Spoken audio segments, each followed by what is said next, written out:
মুসলমান ছেলেরা, আপনি যখন আপনার আব্বা মায়ের কবরে যাবেন, আব্বা মায়েদের কবরের কাছে যখন পৌঁছে যাবেন, আসসালামু আলাইকুম ইয়া আহলাল কবর, যখন এভাবে আপনি সালাম জানাবেন, আসসালামু আলাইকুম ইয়া আহলাল কবর, সব কবরবাসীদের কাছে সালামটা পৌঁছে যাবে। আর কবরের ভিতর থেকে সমস্ত রূহরা আপনার সালামের জবাব দিয়ে দেবে।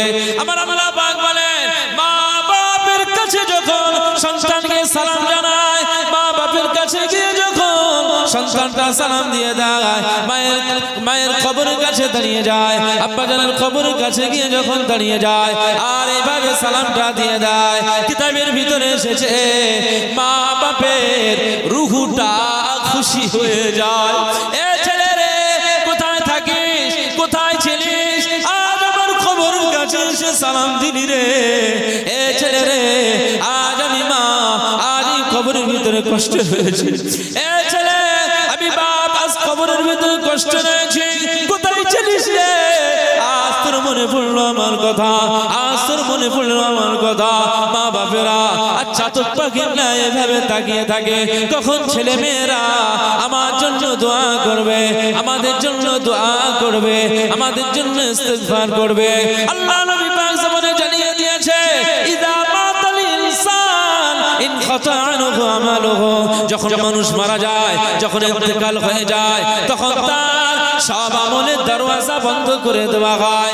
আজকে নাদের মা চলে গেল, আর এক ওয়াক্ত নামাজ পড়তে পারবে না, দোয়া চাইতে পারবে না, সামনে 2 মাস পরে রোজা আসছে, রোজা রাখতে পারবে না, কোরআন তেলাওয়াত করতে পারবে না।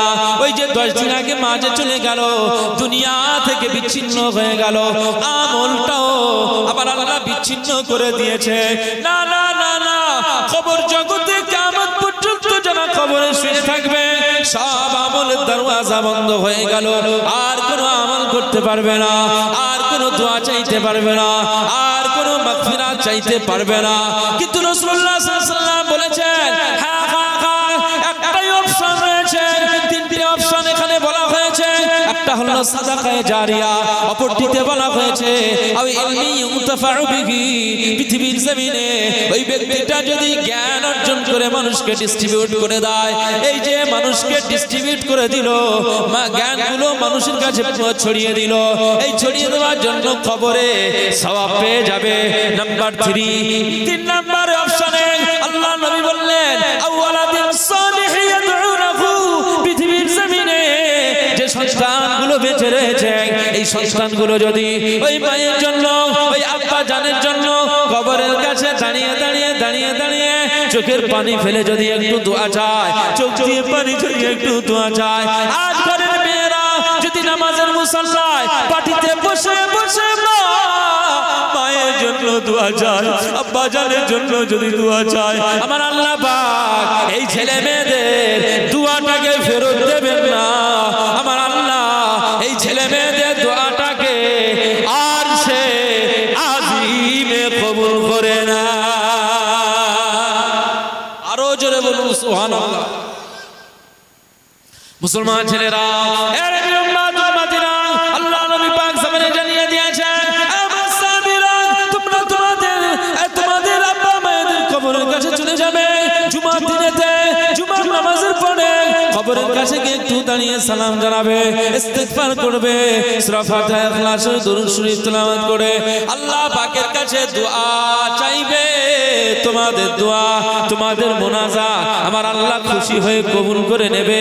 এই ছেলে শুনে রাখো, আমি রাসূলুল্লাহ সাল্লাল্লাহু আলাইহি ওয়াসাল্লাম জানিয়ে দিলাম, যদি তোমাদের মায়ের কবরে আযাব হয়, যদি তোমার আব্বা জানের কবরে আযাব হয়, যদি ছেলে হয়ে তুমি শুক্রবারে জুমার দিনে নামাজের পরে মায়ের কবরের কাছে গিয়ে যদি একটু দোয়া চাও, একটু জিয়ারত করে মাগফিরাত চাও, আমি রাসূলুল্লাহ সাল্লাল্লাহু আলাইহি ওয়াসাল্লাম জানিয়ে দিলাম, আমার আল্লাহ তোমাকে যে কি দাম করে দিয়েছে, কি মর্যাদা দিয়ে দিয়েছে, তুমি ছেলে মায়ের জন্য, আব্বা জানের জন্য যে কবরের কাছে দাঁড়িয়ে দাঁড়িয়ে দোয়া চেয়েছো, আমার আল্লাহ পাক তোমার দোয়াটা জুমার দিনের ওসিলায় কবুল করে নিল।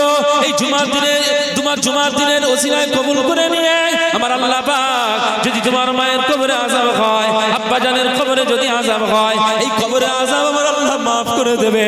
কতদিন মা মাফ করবে। আমি রাসূলুল্লাহ জানিয়ে দিলাম আজকে জুমার দিন, আজকে শুক্রবার, আগামী জুমার দিন, আগামী শুক্রবার, এক সপ্তাহ কবরের ভিতরে আমার আল্লাহ ছেলের দুয়ার বরকতে, ছেলের জিয়ারতের বরকতে আমার আল্লাহ মা বাবার কবরের আযাব মাফ করে দেয়। আর জোরে বলেন সুবহানাল্লাহ। মুসলমান, আজকে ছেলে মেয়ে হিসাবে দাদু দাদিদের, নাতি পোতা হিসাবে দাদু দাদিদের জন্য, ছেলে মেয়ে হিসাবে আব্বা মায়েদের জন্য কবরের কাছে যাবে, তারা সব সময় তাকিয়ে থাকে। আপনি অনেক সময় পাচ্ছেন কিন্তু কবরের কাছে 5-10 মিনিট যেতে পারছেন না। হ্যাঁ, রাসূলুল্লাহ বলছেন যে নাহাইতুকুম আন জিয়ারাতিল কুবুর, আমি তোমাদের আগে কবর জিয়ারত করতে নিষেধ করেছিলাম, ফাজরুহা, এখন তোমাদের এই কবর জিয়ারতের পারমিশন দিয়ে দিলাম। আগে মানুষ জাহেলিয়া যুগে কবরকে নিয়ে সব সিজদা, কবরকে নিয়ে সব ইবাদতের আড্ডাখানা করত, কবরে সব শিরক করত। এখনো অনেক জায়গায় হয়, কিন্তু আমরা সিলসিলা ফুরফুরা শরীফের মাসলাকের মানুষ, আমরা শিরক করি না। কবরে গিয়ে কবরে সিজদা দিই না, কবরে চাদর চড়াই না, কবরে গিয়ে আমরা মান্নত করি না। আহলে সুন্নাতুল জামাতের আকীদায় আমরা চলাফেরা করি, এটা থেকে আমরা দূরে থাকি। হ্যাঁ, আমরা মাজার জিয়ারতে যাই, হাড়োয়ার পীরের মাজারে, ভাঙড়ের পীরের মাজারে, ফুরফুরা শরীফে যাই, আজমির শরীফে যাই, খাজা হুজুরের দরবারে জিয়ারতে যাই। জিয়ারতটা আমরা করি কারণ রাসূলুল্লাহ জিয়ারতের পারমিশন দিয়েছেন। মুসলমান, শিরক করবেন না। তো রাসূলুল্লাহ বললেন যে তোমরা সন্তান হিসাবে আব্বা মায়েদের কবরের কাছে জুমার দিনে, ইয়াউমুল জুমআ, এই দিনে গিয়ে একটু কবর জিয়ারত করবেন।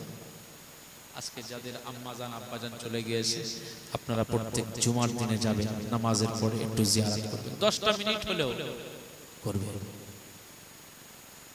আরো অনেক কথা বলার আছে, কিন্তু না, লম্বা রাত করাটা ঠিক নয়। শীতের সময় আপনারা অনেক কষ্ট করে ধৈর্য সহকারে মাহফিল শুনেছেন, আলহামদুলিল্লাহ। প্রত্যেককেই আল্লাহ কবুল করুন। মা বোনেরা অনেক চুপচাপ ভাবে আলোচনা শুনেছেন, আমি খুব খুশি হয়েছি।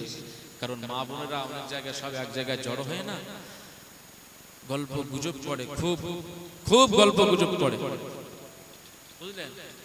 তো এখানে আলহামদুলিল্লাহ খুব সুন্দরভাবে আলোচনা শুনেছেন। তো আমি দোয়া করি আল্লাহ আমার এই আলোচনা সবার জন্য আল্লাহ কবুল করে। আমরা প্রত্যেকেই যেন হেদায়েতের রাস্তায় চলতে পারি, আমরা প্রত্যেকেই যেন শরিয়াতের বিধান বিধিবিধান মান্যতা দিতে পারি। আল্লাহ পাক তৌফিক দান করেন। বলুন সকলে আল্লাহুম্মা আমিন, বলুন সকলে আল্লাহুম্মা আমিন।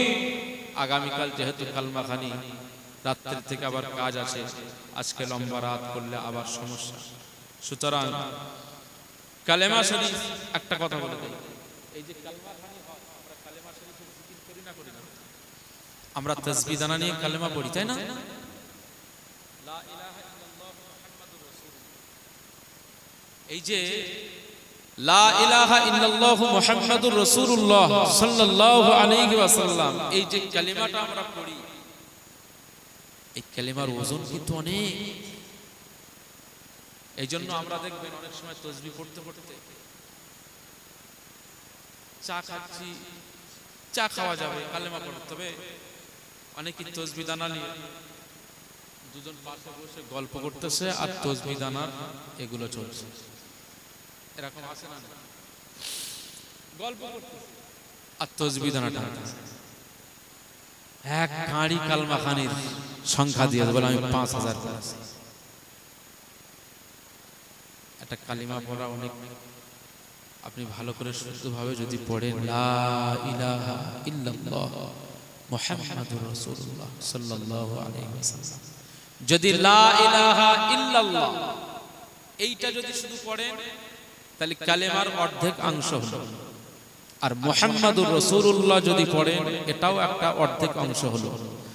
দুটো মিলিয়ে পড়লে পূর্ণ কালেমার সওয়াব পাবেন। লা ইলাহা ইল্লাল্লাহু মুহাম্মাদুর রাসূলুল্লাহ সাল্লাল্লাহু আলাইহি ওয়াসাল্লাম 100টা দানা গুনবার পরে পড়বেন, কিন্তু আপনি লা ইলাহা ইল্লাল্লাহু মুহাম্মাদুর রাসূলুল্লাহ এইটা পড়তে একটা সময় যাচ্ছে তো নাকি? লা ইলাহা ইল্লাল্লাহ মুহাম্মাদুর রাসূলুল্লাহ। কিন্তু এক একজনের তাসবিহ কি টপটপ যে চলে, আমি তো মাথা খারাপ হয়ে যায়। খুব মহব্বত করতে হবে না?